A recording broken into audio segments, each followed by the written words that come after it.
Hello, everyone, and welcome to Town Hall 46. It is Wednesday, February 3rd. We're trying to see who all we have on here. Do we have the group? Is Mike Lawson here? I can't quite see. Didn't get here early enough to poke around. I'm not sure he's on yet, but look like it. What's that? Doesn't look like it. Not yet. Okay. But some of our other regulars are. Hi, Tom. Welcome. John. All right. So brought to you by CUNA Councils. CUNA is doing some cool stuff. Actually, Tom and I will be doing something with CUNA tomorrow with the CEOs talking about a couple different things out there. Very exciting stuff. So I'm looking forward to hosting that with you for, I think, what will be the virtual GAC this year, correct? Yes, that's right. Probably the first virtual GAC. So for those of you that don't know what GAC is, it's the Governmental Affairs Conference, right? Conference, yes. Yeah, that's where you go and hike the hill and do all kinds of fun stuff. So, right. So I am your host, John Best, and if he shows up, Mike Lawson is our fellow host. Mike runs CU Broadcast, and then our other sponsor is CUNA Councils. And CUNA just does a ton of things for credit unions, so we're thankful to have their leadership and their involvement in this. So let's get to it here. We have a special guest. She is a recovering hacker. I assume that means that was addicted to hacking from a recovery standpoint. She's talked about hacking connected cars, tactics, techniques, and procedures. She's well known as an embedded systems hacker. And this is my favorite, and one of the reasons we're glad to have her on. She's recognized for hacking 30 banks in 1 week through mobile apps APIs in 2019. So this isn't early on. This is very recently, so we're definitely going to be talking about that. 30 mHealth or mobile health apps in 1 week in 2020, connected trains, and of course super yachts. I assume this means she has her own super yacht at this point. She's a serial entrepreneur. She started and sold 2 cybersecurity companies. So someone who's amazing and has done a lot of things. I think can bring us a lot of information. We're always looking for that. As Crayons, we know we could be low-hanging fruit. So welcome, Alissa. Thank you. Oh, there you go. I like the crowd sound. That's way better than mine. You're all high tech over there. I dig it. I love my sound effects. It's the small things in life that mean the most. Hey, you're absolutely right. I don't have a lot in this world, but like I really enjoy this little stylus that goes with my surface here. So let's get right to it. So what this group is, it's a group of Crayons that we started meeting right when the pandemic happened, mostly because we were trying to figure out what to do. I just had no idea where to start. What I did know is I have a lot of friends in the industry, and probably all of them together would have some ideas. And as time has gone on, we started bringing in guests and what people are seeing out there and who have some value to bring. I assume you know about Crayons, or you? Oh, yeah, just a little. Just a little, yeah. So you've been around them a bit. So yeah, just give us the thumbnail, and then I definitely want to dive into this 30 banks in 1 week. I'm hoping that 2 or 3, you can see Tom shaking his head. Yes, how did you do that? I need to know. It's very interactive. So we have a lot of folks that are repeat visitors that we love to have on, and they'll give us feedback and we'll talk about things. So this will be an interactive discussion, and we're excited to have you. I'm excited to be here. Yeah. Sorry, had to take a swig of coffee. Tell us a bit about yourself, and let's did you hack a Tesla? Because that's where I would start. Because I think, and just being honest, one of the things we're interested in is auto loans. I was just having a discussion with Dean Kamen and those kinds of guys, and we were talking about how Tesla has really changed the game, because it's not about the car. They're really moving to that printers and ink type of model, right? Whereas the service involved with the car, and that's probably I know from my own cybersecurity training, the service is where you attack, right? It's, as you pointed out, the hardware can be more difficult, but unless it has embedded systems, but the services are really probably the softest points of everything. So it's fascinating what's happening in the world right now. Sure. So yeah, let me rewind everyone back. So just to let everyone know, I've been a hacker for 20 years. Typical Hollywood story. I started hacking when I was 13 and was arrested for hacking into a government network when I was 17. I relocated I started and sold several cybersecurity startups. Started my first company when I was 17 and sold it to a public company when I was 20. Sold my second startup when I was 27. I'm in the middle of a third exit on my MSSP. A few years ago, I moved to Germany. Was relocated there by a large automaker who wanted me to hack their fleet of connected cars. So I really over the past few years became known for hacking into embedded systems. It's something I like to do. If any of you are familiar with me or follow me, I have a YouTube channel and you can see videos of me hacking a bank through the CCTV cameras in the parking lot. And some other hijinks, I guess, as well as videos on me hacking cars. Have I hacked a Tesla, John? No. I was invited though for this $1 million Tesla challenge to hack a Tesla though. But a lot of people think that they're impervious to being hacked because of the fact that they're not driving around in a Tesla. But a lot of people don't know is that any car made after 2001 is connected. It communicates over GSM. If any of you saw my video that got published last week, I published actually 2 trailers where law enforcement retained me to hack law enforcement vehicles and found a way to remotely stop and start the engine of law enforcement vehicles, both federal and state, as well as lock and unlock the doors, which of course could be something that wouldn't be all that great if you have a perp in the back. One of the things that you did bring up during my introduction is my experience in hacking banks. I have actually been retained by multiple credit unions in performing penetration testing or ethical hacking of their APIs. As a lot of you know, APIs are really the plumbing of our financial systems and our financial infrastructure. And unfortunately, a lot of banks, a lot of credit unions don't know how to properly secure them. They treat them like web servers and they try and secure them with web application firewalls. And a lot of my findings in hacking bank APIs or financial services APIs or fintech, if you will, is that the APIs are not properly authorized, meaning that if I have a valid JOT token or a valid token as a credit union customer, I was able to, and there's actually a video of this on my YouTube channel if you want to see it, where I hacked a large credit union doing this, where I logged in with my account and was able to change the PIN code of any credit union customer, and also move money in and out of accounts. So without authentication, obviously without even having to be on the other account, I could just specify any account number at the credit union. I gotta stop you just for a second. You can't say things like that because we have to get a defibrillator ready for Tom. You saw just a minute ago, he kind of like no heart attacks, Tom. And yeah, I don't want him to. Yeah, we gotta. Well, here's the scary thing. When I reported the findings, and obviously these were all sanctioned, when we reported the findings, it turns out that and I actually was surprised to hear this. I thought all credit unions really wrote their own mobile apps, but from my experience, a lot of credit unions outsource the development of their mobile apps.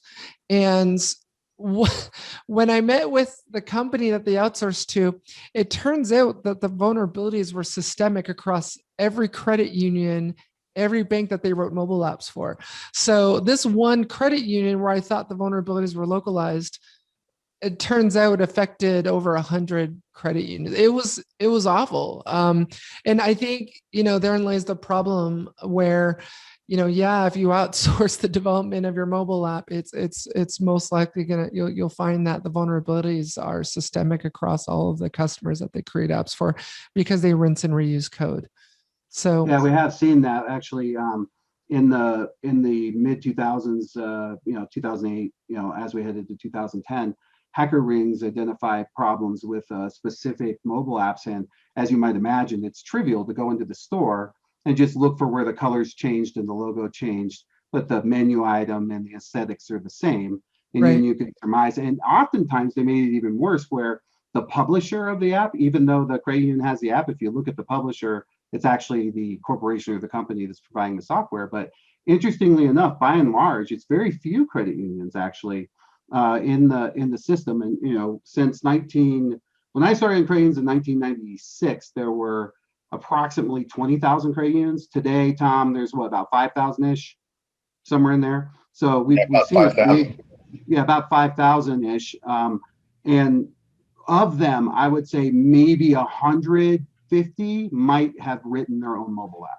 I mean, we're so small that we don't have the resources of staffing to write our own apps, and so we all seem to be buying from the same handful of developers out there.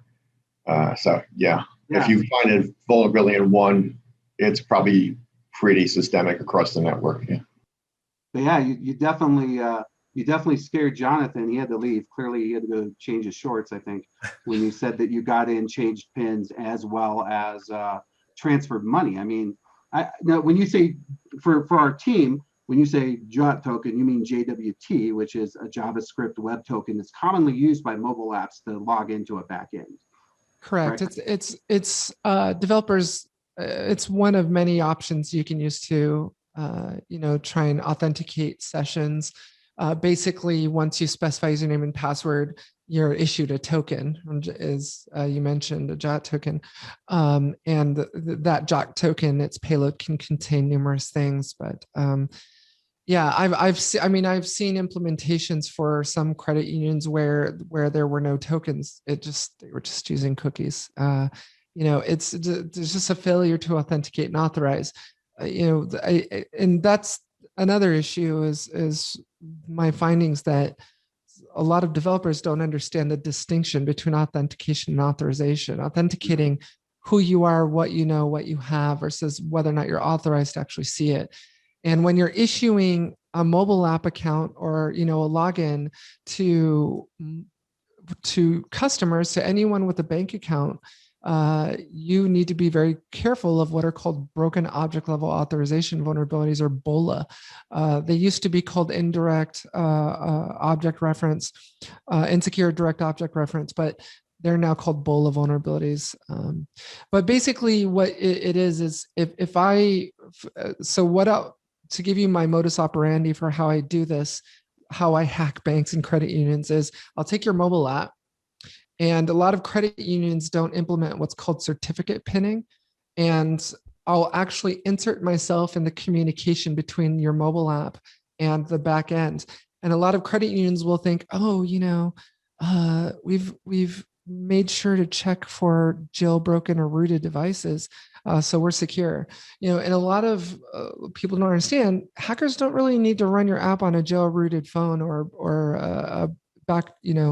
I don't need to do that. All I need to do is run it on my iPhone or run it on my Android, and use an SSL man in the middle, or what I call woman in the middle attack tool, and interdict that traffic and decrypt it and see what your mobile app is doing. And then once I get those API calls, I then feed them into a separate application that I have, which is just a free API client.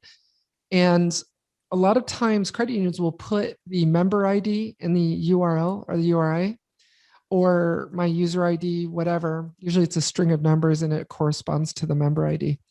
And that leaves it open to BOLA vulnerabilities, where if I change my member ID to a different member ID, that will typically give me the ability to perform actions as that other member, credit union member, because they're only looking to make sure you have a token. They're only looking to make sure that you've been authenticated and you should be sending this API request.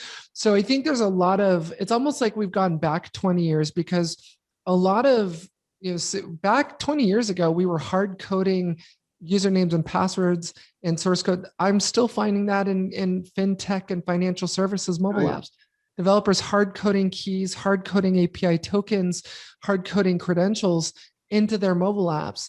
And it's really easy to extract that app off of the device and reverse engineer it and gain access to all those hard coded keys and tokens. Yeah, I'm banned from Pokemon for life. Not proud of it. I basically same thing you did, Burp Suite, and actually that one I ran on Stacks because I didn't even need a device. They were so stupid. That Niantic stuff, they just let it open. But I was having a battle with one of our other programmers on catching Snarfle Whoopuses or whatever, and I was like, you know what? I know how to win this.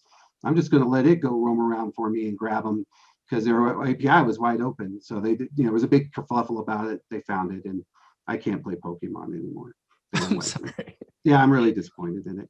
But I could still get on Niantic. I probably could create a new account. But I was like, by the end of the night, I was like a level 60 Pokemon, because I was in Chicago downtown speaking at an event, and I just turned it loose in downtown Chicago.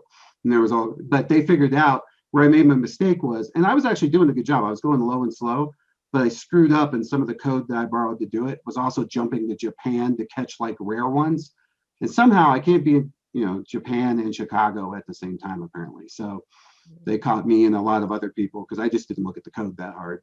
But yeah, I think credit unions, that's a big issue. And it definitely, yeah, those are life problems that I have to deal with. And like I said, I'm not proud of it. Okay. I'm not proud of it.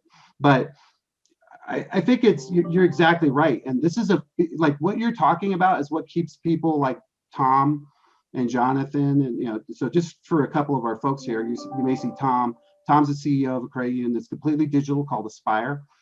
Jonathan is the head of digital at a very large credit union in Hudson Valley, New York. And they're responsible for these kinds of services. They're responsible for finding the vendors. And we do penetration tests. We hire folks like you.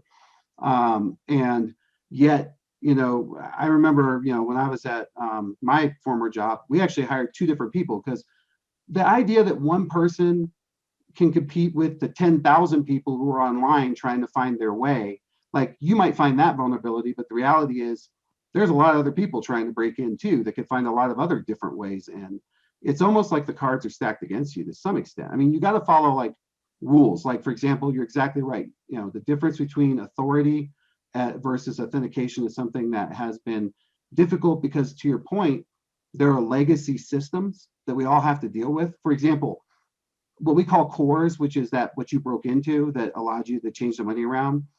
Most of our cores were written like probably before you were born, in the like late 70s, early 80s, and are still around today, believe it or not. I was born in 79, so I'm a lot older than I look. Yeah, okay. Thanks for the compliment, though. There you go. It's always nice to get. You're not like Tom or Sarber. Those guys were born right around World War I. So you know what? It's hard to hack, Alyssa? A punch card. It's very hard to hack a punch card. So that's very that's what they'll tell you. We go back to pencils and legal pads, and we'll all be safe. But the reality of it is that we do have to deal with those things, and we do struggle with it. So what do you do if you're an organization, just to answer Tom's question. So you're in a position where, you just can't afford to have a team of developers, particularly to compete with the Joneses, right? The bar is pretty high. And our competitors, we don't consider them other credit unions. We consider them the Chimes of the world, which, by the way, go after Chime. I'd love to see what you find. Bank of America, Wells Fargo, those kinds of guys who have infinite resources. So the only way to keep up from a service perspective is to enter into these one-to-many type relationships with digital services providers. So what advice do you have? I mean, obviously you have to hold them accountable. And I bet what they told you was, oh, we just can't go and fix that. It'll take, 10 years. And you're the only one that's ever found it. So it's not a big deal, even though, we probably both could run a log. And I bet, put it this way, I like to think I'm not that smart. If I can think of it, someone's done it. So my thought is, if you found it, someone's exploited it. It's a 0 day for somebody somewhere on the dark web for that particular credit union. Once they figure out it's all of them, it's going to be a big deal. So what do they do? What are your thoughts on that? So, I've never believed that there was a single silver bullet in security. I think I take a layered onion approach, right? You have your crown jewels that you need to protect for credit unions. It's an obvious answer. And then you build your defensive controls around that on what you're trying to protect. The fact of the matter is you're going to get breached. I'm no CISO out there who knows what they're doing is ever going to go to a board of directors and say that I'm going to prevent us from getting hacked, because it's going to happen. We've now moved this from this narrative of intrusion prevention, which history has proven is not possible, to intrusion detection, and being able to lower that mean time to detection, catch the adversary sooner rather than months later. My recommendation is that credit unions definitely trust but verify. The other thing is, if you're outsourcing the development of code, yeah, trust that they're taking security into consideration, and they've shifted it left, and it's being implemented as the code is being written. But verify it. Verify that they are actually writing secure code. If they tell you that they're doing penetration testing, don't stake your job on the fact that they're doing a thorough job or even doing it. Ask for copies of penetration test reports if you don't want to do your own pen testing. But I would always perform my own pen testing, even if the outsourcer supplier says they're doing it. Do static and dynamic code analysis. So even though you're hiring a penetration tester to hack your APIs in your mobile app, perform static and dynamic code analysis. Actually have the code looked at and scanned. Anyone who you've retained to do a pen test can also do static and dynamic code analysis for you. So you're getting that human adversary testing with the penetration test, and with static and dynamic code analysis, you're importing that code into a tool to be also looked at. I would also change your penetration tester up. Unfortunately, I find a lot of organizations get comfortable with their penetration tester, and they keep rehiring them over and over again. And that doesn't make sense to me, because they're learning where the bodies are buried. They're becoming too familiar with the infrastructure and the assets, and they're falling asleep at the wheel, and they know what to test every single year. And so change it up, bring in a new pen tester. If John and I are both performing a pen test of Jonathan's network, he and I are both going to come up with completely different results. We may both be pen testers for the last 20 years. We both may be OSCP certified, but he's going to color outside different lines than I am. So trade up your penetration testers that you're hiring every year, and bring in some fresh blood when you do that. Go ahead. Sorry. Oh, go ahead. That is a great point. So I want to ask a quick question. Hey, Jonathan, do you have access? If you said to, I don't want to name the company, I forget what your mobile company is, but if you said to XYZ company, hey, I want to dynamically and statically, I need your code. Do you have access to do that? No, not today. It's so. I don't know of any Canadian so they claim that they do that, Alissa, and we get generally they do. The only thing we usually have access to is an escrow. So if it is that they go out of business or something, you would get the code and theoretically could continue to move on. But generally, we get nothing. And so I would just say for anyone that's on here, Tom, can you validate a similar position as far as you know? Yeah, just like you said, our source code for our core system is in escrow, so we have access to that. But I don't know if that gives us access to what we need to do the testing Alyssa's talking about. But yeah, if you guys, if you outsource it and you're not able to get your hands on source code, it's the next best thing is to just grab the app off of your device after downloading it from the App Store, and then taking the object code and running that through something like MobSF, which is a free tool. And what it does is, I would be surprised if they did code obfuscation. They probably aren't. You just roll that APK file into MobSF, and MobSF will actually decompile it for you, and it'll reverse it all the way back to the original code, which is how I find hard-coded keys and tokens and passwords. So again, you're going to want someone who can actually look at that and make sense of it. But it does give you a really sexy GUI to just kind of drag and drop the APK file into the tool. So one issue we have is, so believe it or not, and I know I'm not trying to keep raining on your parade, but believe it or not, they prohibit. So like if Jonathan did that in his contract, if Jonathan did it, not you, and he did that, and he pointed out that there was a problem in the APK code, their first question would be, okay, well, you violated your terms of service with us. And so but it's a good point, because we need to look into our contracts. The point I'm making here is you bring up, I think, the most important point. But we're contractually stuck in this, and we need to start thinking more security minded and holding these folks. And just a SOC 2 isn't enough. That's what we find is they'll hang their hat on some sort of cert, usually a SOC 2, something that they've gotten certified by some group, and also there's penalty in terms of not indemnity and what's not in there, so they take a lot of that risk. So that's kind of why you do it. But it doesn't change the fact that no matter what anybody thinks, if Hudson Valley suddenly had that situation that you described, no one's going to blame his provider. They're going to blame Hudson Valley. It's a reputational loss. Yeah. Well, and this is why, John, in our case, I mean, I know every provider is different, but we do take we don't have access directly to the source code, and I don't expect that our digital banking partner would necessarily provide that to any of their clients unless they went out of business, like you said. But we've made it very clear to them that every year we have a third party security consultancy go through and run a complete set of tests against the applications and the files they have, and they are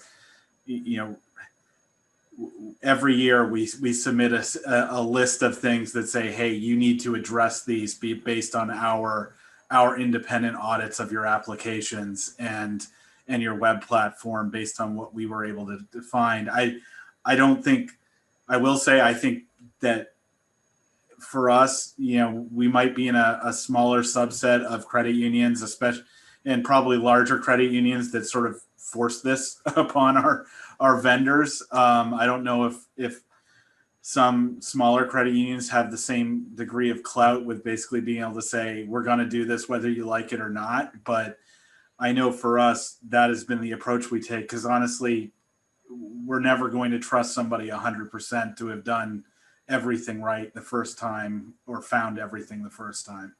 Yeah. So, and one of the things, and just to respond to that and what John said, compliance doesn't equal security. Just because your digital banking supplier is providing a SOC 2 Type 2 report or even an ISO certification, compliance does not equal security. They can be, look at the Target breach, right? I mean, they were PCI certified. Yeah. It's just never HVAC certified. Yeah, I mean, it's two different things. There's secure and then there's compliant.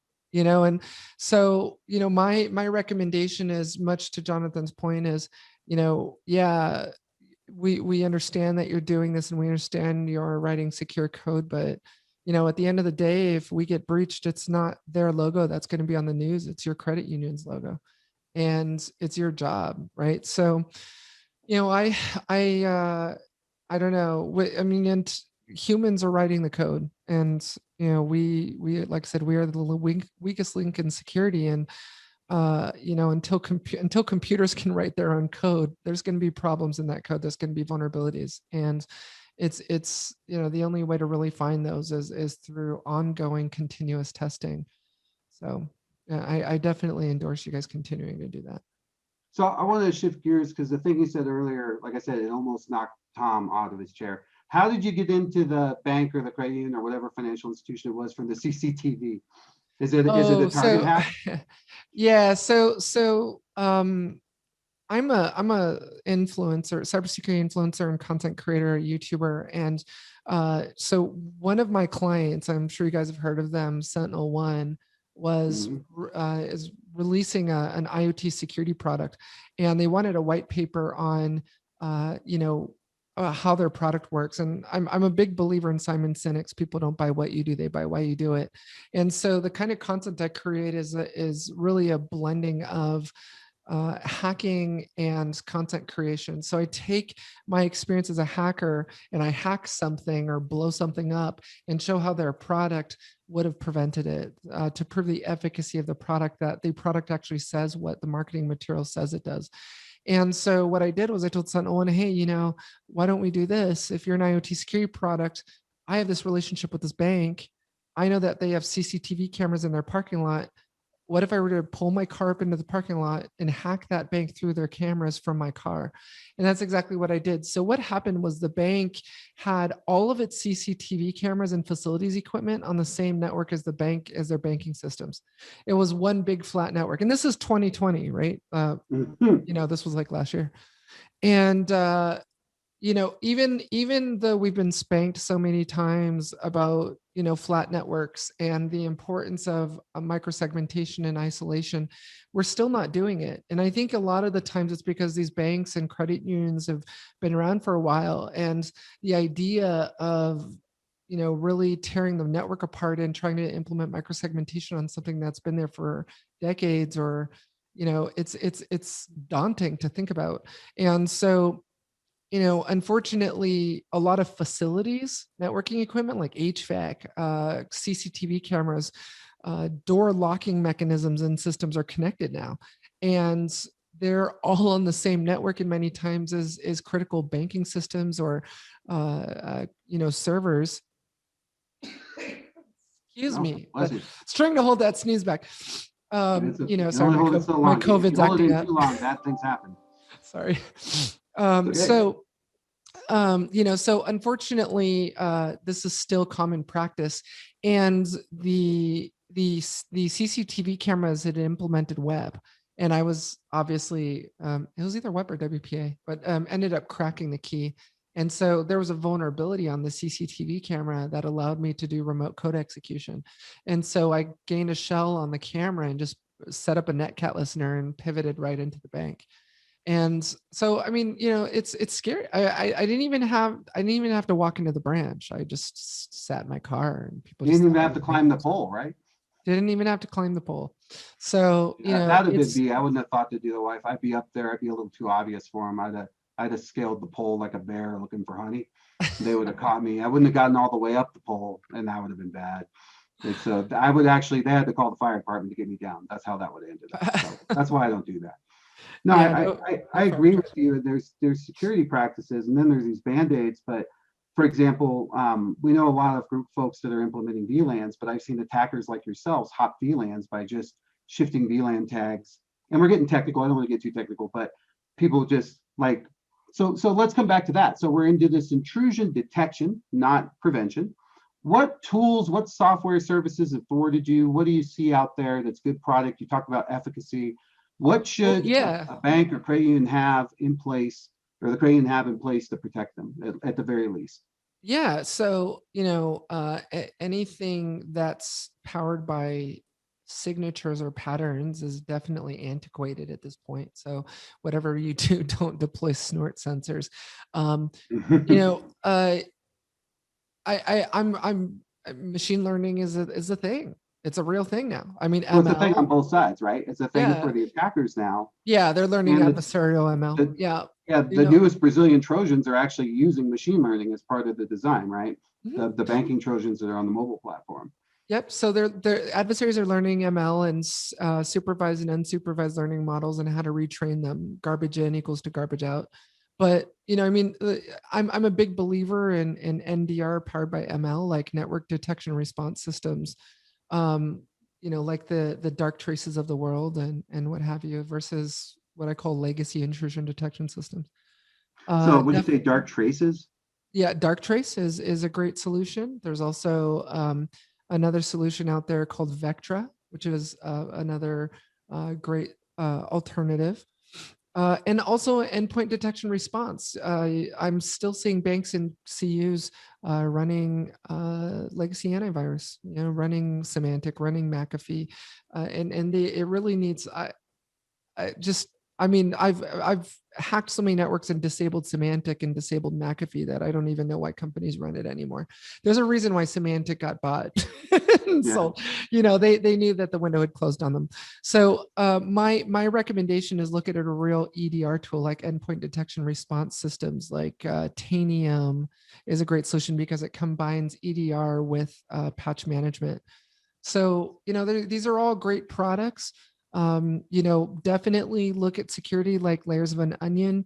It's because it's not just one thing you need to implement. Look at deception technology like elusive networks, where you're creating a fake synthetic environment for the adversary to interact with instead of your real systems. So, things like I don't know if you guys have heard of the MITRE ATT&CK model, guys and girls have heard about the MITRE ATT&CK model, but there's a new model now called MITRE SHIELD, which is this concept of active defense, where you're not counter hacking. What you're doing is you're using things like deception technology to, Alert. get that early detection, right? Divert them away from real mission critical production systems into synthetic decoys. So they think they're grabbing real credentials off when they're living off the land, when they're living off your network. They're actually grabbing synthetic credentials and trying to use them against synthetic decoys, alerting you to the fact that they're in the network. So again, you're not going to be able to prevent them from coming in because one of your employees is going to click on a URL or click on a file attachment they shouldn't. There's no way to prevent them from getting in, especially with most of your employees working from home now. So my recommendation is just prepare for the enemy coming. It's like Sun Tzu, don't count on the enemy not coming, count on making yourself unassailable. So Yes. So I want to just back up real fast. I'm going to rewind just a second. And I'm going to detect this as best I can for everyone. So I believe what you're saying is today we all have hallway cameras, but our hallway cameras are signature based. In other words, we're looking for a guy in a red hat and he's got, blue pants. And if we see him, we think that's a bad guy. We'll alert people. And that's a signature. But one day, bad guy figures out we're onto him. And so now he doesn't wear his red hat or his blue pants. And until we update that signature, because he changed the black hat and green pants, we're not going to find him. But there are new systems out there that now can take a look at the way the guy's walking and breathing and sort of, how he's acting within the hallway that would tell us that this person is potentially a bad person and bring attention to that. And those are called, I believe, NDR and EDR solutions that use ML, which is short for machine language, because that's the process that it's using to evaluate how that person's walking in the hallway and give you back some feedback as to that person's intentions and whether or not they're good or bad. So that was one thing you said. And you listed some great products, Tanium, the Dark Traces, or I was thinking Dark Crystal, which would be a great name for a product, but that's just me. And then you talked about elusive network, which was another side of it, which is, it's funny because, security concepts go round and round, but sometimes they're the same thing, right? So what do we do when somebody robs a place? We slip them some bills that we know the numbers on, right? And when they start spending those, we can prove that they're the ones that took the money, or they had at least access to that. So this idea of a honeypot or something separate where they get tricked into logging into some machine that looks like it's a real system, and then they go to use the credentials on your home banking, and your home banking goes, hey, wait a minute, these are the bills we marked. This is a bad guy, or at least has adjacent bad guy, and lets you know in another early warning type system, right? Right. So let me just double click on a few things you said there. So first of all, ML, machine learning, is a subset of artificial intelligence. What it is it's a lot of the solutions. There's two types of machine learning. There's what's called supervised learning and unsupervised learning. Supervised learning is where a product or company will take bad things like ransomware, malware, exploits, and run them through the learning models and teach it what's bad, right? It's the concept of known knowns, right? Intrusion detection systems and signatures and patterns is the concept of looking for something we know is bad. Red hat. Right. And trying to keep up with that is obviously a very difficult task because adversaries are always constantly developing new exploits, constantly developing new tools and new tactics and techniques. So it's trying to keep up with it is difficult, which is why these pattern or signature-based detection systems working off known knowns have failed us. This is if all of you have been following the news about SolarWinds and this whole thing that happened with SolarFlare. The multi-billion-dollar security program that the DoD was using turns out was using snort signatures, was based on looking for known knowns. And machine learning are products that really are designed to not look for things that are bad when I'm talking about unsupervised models, right? Is, it's like going to a zoo and you start grouping things. Okay, you don't know the name of the animals, you don't care about the name of the animals. You're just saying, okay, this group of animals has fur, this group of animals has scales, this group of animals fly, and you're just grouping similarities. That's machine learning. That's unsupervised learning models that are just looking for commonalities amongst things. And that's traffic in your network or user behavior, right? John usually VPNs into the credit union within these timeframes, but now I see him VPNing in or remoting in at 2 a.m. and he's never done this. This is outside of these clusters of known things that I'm used to seeing. So ML isn't really looking for, doesn't understand the concept of evil or good. It's just on your network, looking at traffic, looking at behaviors, and it's grouping them in what are called forests. And what it's doing is it's looking at things that fall outside of those groupings and saying, why, this is weird. You should look at this. This system has never connected to this system. Jonathan's machine is, connecting to Melissa's machine. And he's never done that before. This is outside of my clusters of known traffic that I'm used to. So that's ML. So that's my recommendation to you. Start investing in security controls that are powered by that, because history has proven that we cannot keep up with the bad person. We need to begin understanding the fact that the concept of detecting known knowns is the wrong way to go about this. That we don't know what we don't know, and we don't know what's coming next. Anomalies, looking for anomalies in that forest. And I love the forest visitation because it's like, this tree is higher than everyone else. Oh, wait, that tree is not a tree. Turns out it's a cell tower. But let's disguise it as a tree because, that one tree doesn't stick out at all when you put branches on it. Anyways, a whole different model.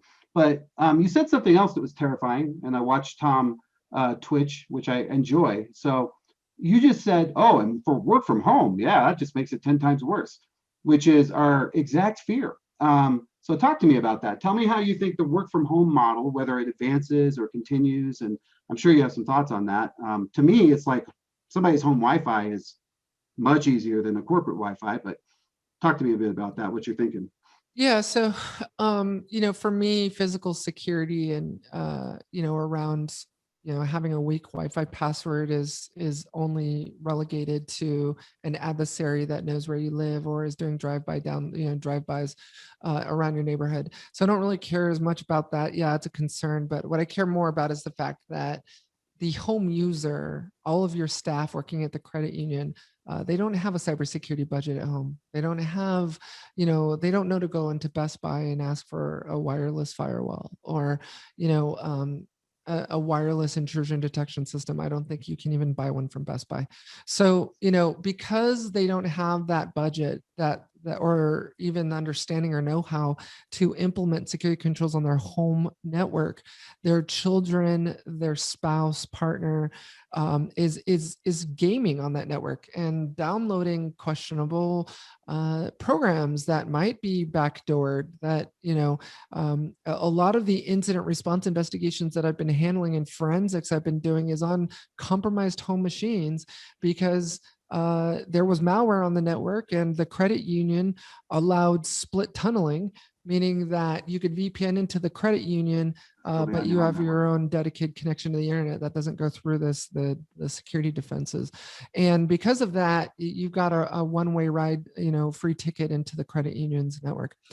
It's a real problem, and there's a reason why there's so many LinkedIn articles and blogs out there about this, is because it's a real problem. Now you have to protect the infrastructure of your home network and your employees.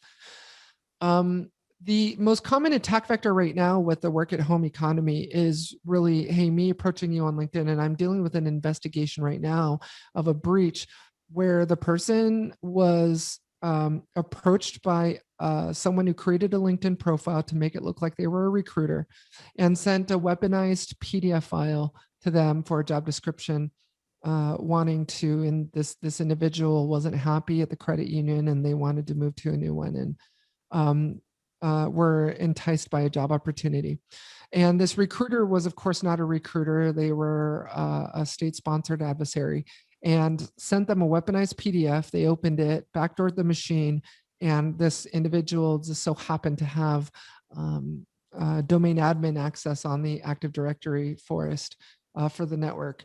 And so they had AD level permissions, enterprise admin permissions, and had everything, the remote into the network, the user's passwords.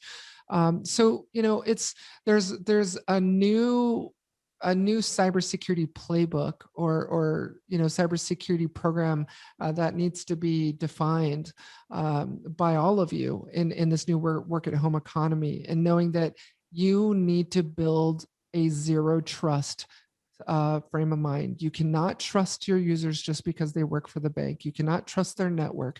You cannot trust their machines. A lot of the CUs were not ready to issue that many VPNs and laptops, so they allow people to use their own home machines. They just weren't prepared with the infrastructure to be able to support the entire workforce working from home. So they set up RDP machines to be able to RDP into the network. It's just bad. There's just bad stuff happening all over the place, that because organizations were not prepared for this. So are these chickens starting to come home to roost now? We kind of predicted this. Sounds like it's starting to happen, and you've been called in to take a look at actual stuff that's happened. So in your story there, was the admin using his own PC, or was he using his home PC that he simultaneously used for work, or was this a separate PC on the network that they gained access to and then pivoted to his work PC, or pivoted down that pipe somehow? Yeah, so it was a company issued laptop. Antivirus was successfully disabled. It's the problem is again, either misconfigured security controls or a lack of security controls, that it's just one thing. That's why they call it a kill chain. If any of you are familiar with the concept, it's being able to not exploit just one particular step in that KCM or kill chain model, but multiple steps that leads to the crown jewels. And for a credit union, that could be pretty devastating. Do you think he was targeted because of his LinkedIn profile? He would perhaps have that sort of access. It was likely that he would be a person that would have admin access or admin rights. Sure. Or he or she, Yeah, excuse me, I don't know who it was. sure. Just from the job title of being a server administrator for the bank. Yeah, the problem is a lot of it's like that whole thing. If all of you remember the Geraldo incident with Iraq and the invasion, where he was drawing out troop movements in the sand, and where troops were in key forward operating bases into the sand. The bad guys and the bad girls have access to news too. The adversaries have access to LinkedIn too, and a lot of people put stuff on LinkedIn that just gives that information through OSINT or press releases about point to point. I saw a press release for a credit union that the marketing thought it would be a good idea to put a press release around, where they talked about a partnership with another supplier that had VPN into the network, and they mentioned this in the press release. And the adversaries, kind of like the HVAC guys at Target, right? Yeah, exactly. So, adversaries that's kind of what supplier. So one more question, and I want to take some questions for some folks. And thank you so much for your time today. It's been awesome. So the other thing, and this was actually brought up by a friend of mine who's on the call, his name's Tariq. It's in the chat there. But he questions companies that are the screen scrapers, right? And the biggest one right now that's emerged is Plaid. I know for a fact that attackers that I tracked in home banking systems have used that for reconnaissance, right? Why bother having your IPs?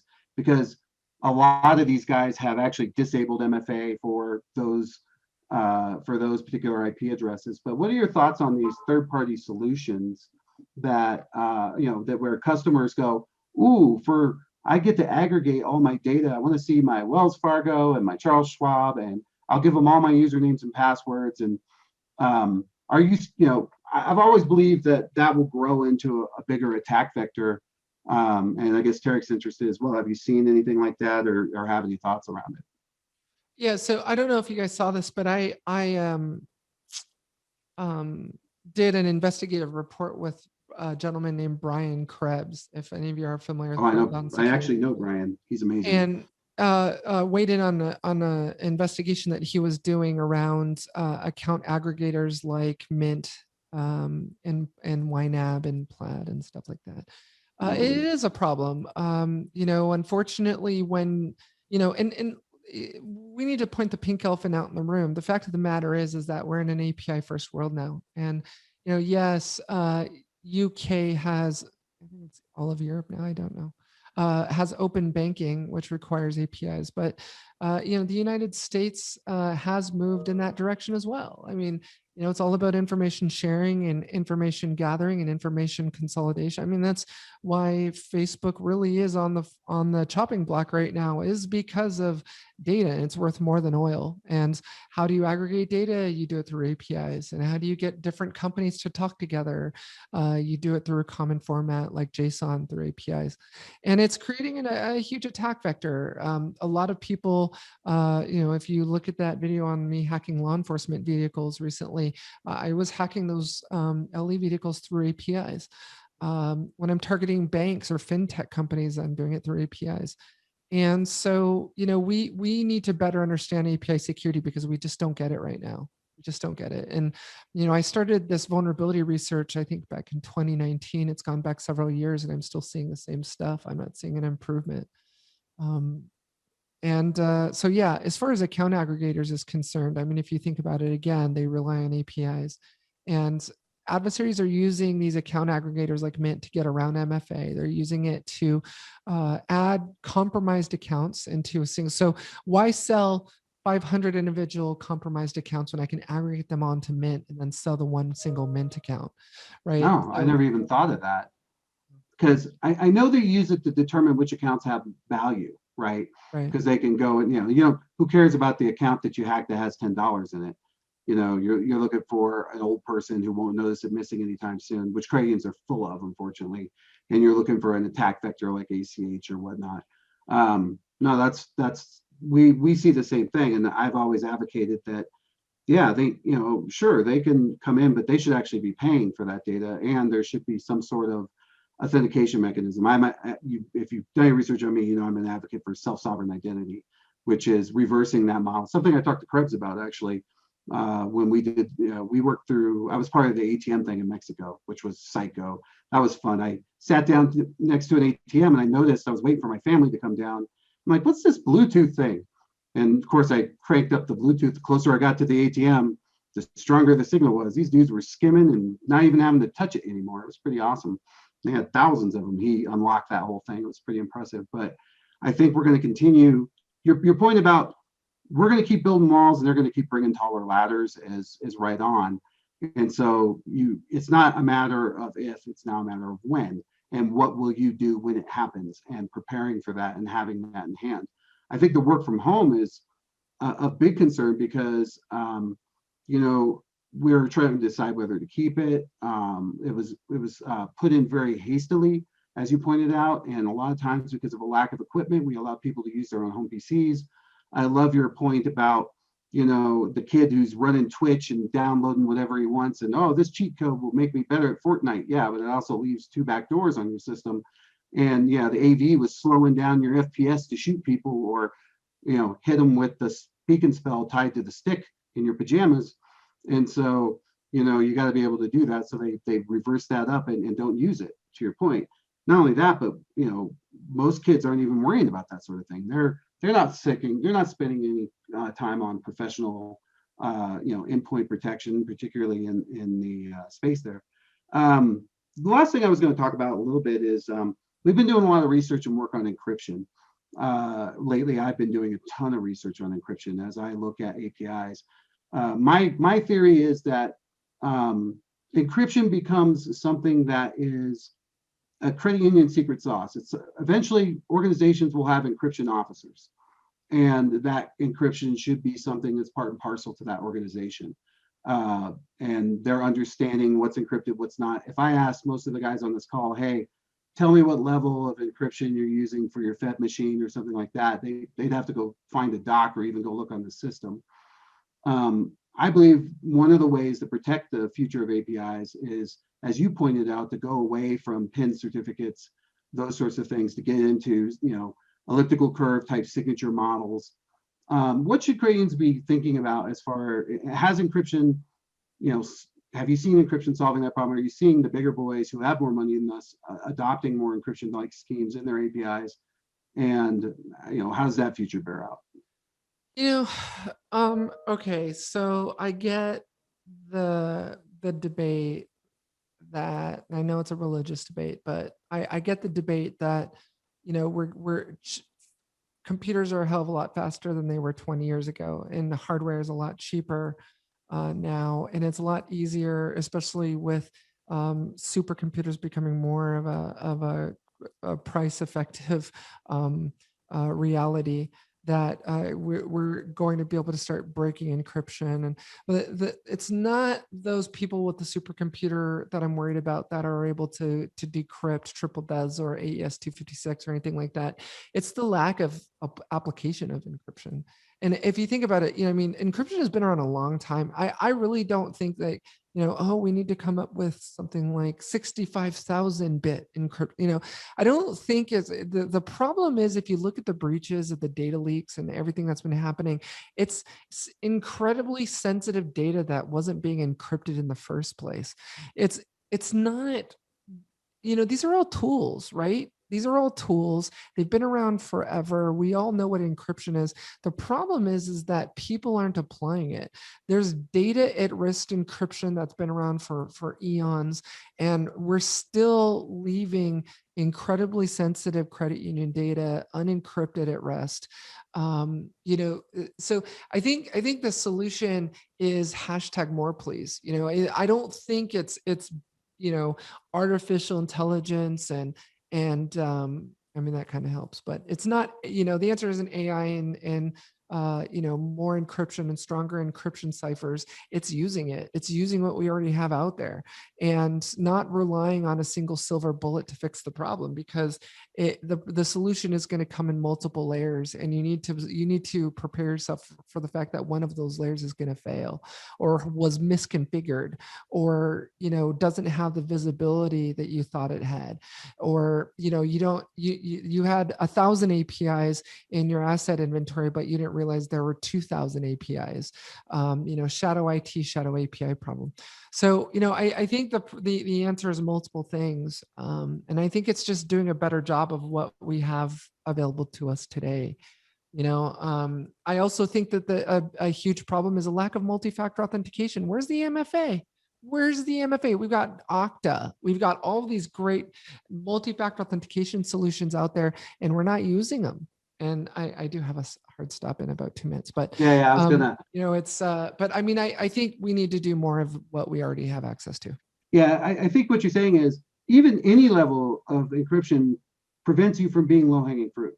Right. And too many of us are low-hanging fruit. And we're not encrypting enough of it. It's just, there's a lot of stuff. I've been looking at mobile apps that are still not using SSL or a TLS. It's like, forget about the SSL vulnerability and the need to move to TLS. They're not even using SSL. There's a lot of things that are passing in clear text. That's crazy. That's nuts in this time, especially in work from home. Well, I can't thank you enough for taking the time to be with us. Are you in Germany still? No. I live in Las Vegas now. Yeah, my wife and I just finished building a house. That doesn't look like a German closet. I lived there for a long time. So, yeah. Were you in Sindelfingen by chance with Mercedes? I lived in Stuttgart. Stuttgart's where I lived. I went to Patch High School there, which is Patch. Yeah. So I lived there for a long time. It was a real privilege being here. Thank you for inviting me as a guest. I'm actually going to be announcing very soon here that I've been made the Chief Information Security Officer for a bank. So my involvement in cybersecurity in the banking industry and financial service and fintech is going to change a lot here. But if anyone wants to reach out to me, I'm happy to be a sounding board or provide additional commentary or support. You can follow me on LinkedIn. Definitely subscribe to my YouTube channel or follow me on Twitter. Her YouTube channel is awesome. That's fun stuff. I love, Stickley does that kind of shtick. I like yours better though, and I'll tell Stickley that to his face. No, thank you so much. We will definitely have all of your information out on the site when we post this. It was a great interview. I really appreciate it. Just real quickly, for those of you who are listening in here, next week we're going to talk about, we have a webinar separate of this coming up called Controlling Your Digital Destiny, 3 Things You Should Know to Improve Your Credit Union's Digital Offerings. We're going to talk about continuous improvement. We're going to talk about using SDKs securely. There's a lot of people, that's another attack vector, is a lot of these solutions have SDKs. We hope you'll come and talk about that.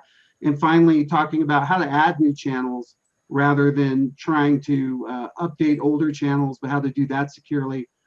We think you'll enjoy it. So if you haven't signed up, all you have to do is go to big-fintech.com/webinar. I'm sure she's going to post it in the chat and sign up. We'd love to have you. It's going to be a fun day, and we'll talk about a few things. Alissa, I hope you'll come back. And yeah, go Patch. I was there a long time. So tschüss and bis morgen. You scared the hell out of me, John. Yeah, I was thinking that you probably need to go and well, you should be scared because you probably have 64 inches of snow building up outside. So yeah, on top of we got a couple of feet here, but yeah. I mean, Stickley was scary, but she's just brutal. And yeah, there's I'm going to follow up with a couple of questions. Like, where do you start? Yeah. Where do you start? How do you even get your arms around this? Yeah. Right. Yeah, she's when we knew she'd be a different angle. And yeah, she's amazing. That was really cool. Yeah, I hope you enjoyed it. So already subscribed. All right.